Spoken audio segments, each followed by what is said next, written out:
Hey everybody, so for this week we'll be talking about the legal and ethical considerations in aging research.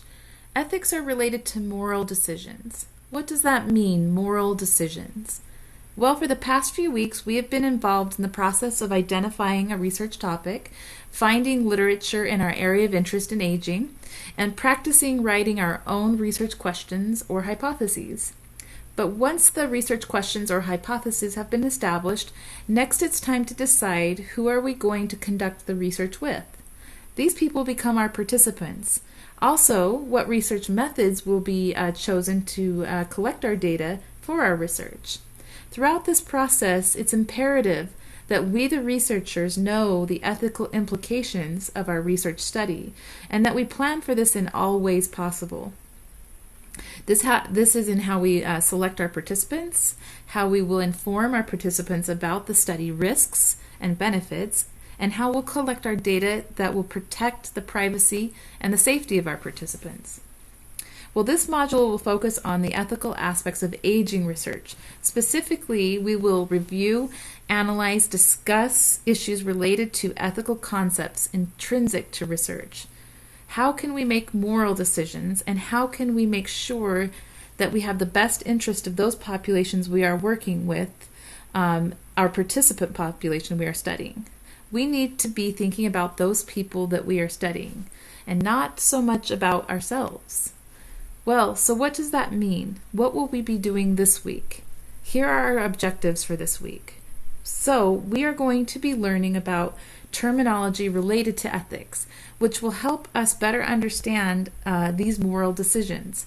And we'll do some of the terminology we learn will be related to ethical principles, ethical issues, ethical dilemmas, and non-ethical issues. And we will understand better by the end of this module what those terms mean and how they apply to aging research. And then we're going to explore the needs of the participants and why this is so important for us to consider as researchers. And as we explore the needs of the participant, this will also help us identify methods to prevent problems, resolve dilemmas, and other things that we face as researchers.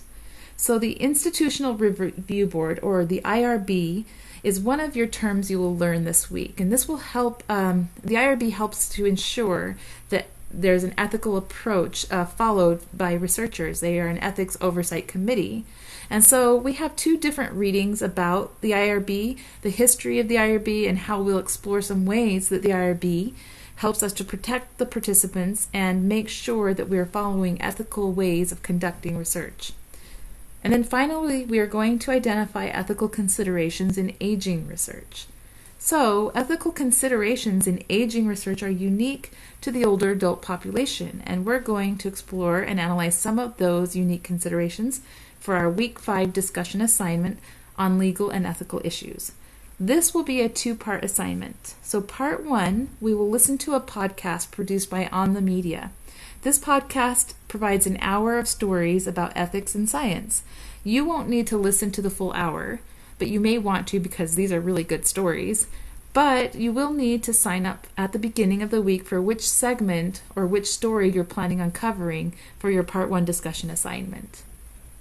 And then you'll tell us what your chosen in your chosen segment. You will let us know a brief summary of the story, and then you'll also in your post tell us what the story has to do with ethics and research specifically. So to earn full credit, you will want to make sure to incorporate specific information from this week's readings and from the podcast. For example, use terminology you learned this week, such as IRB, other ethical issues, etc. And then in part 2, you will read an article posted in The Gerontologist entitled Ethical Issues Involved in Research Conducted with Homebound Older Adults.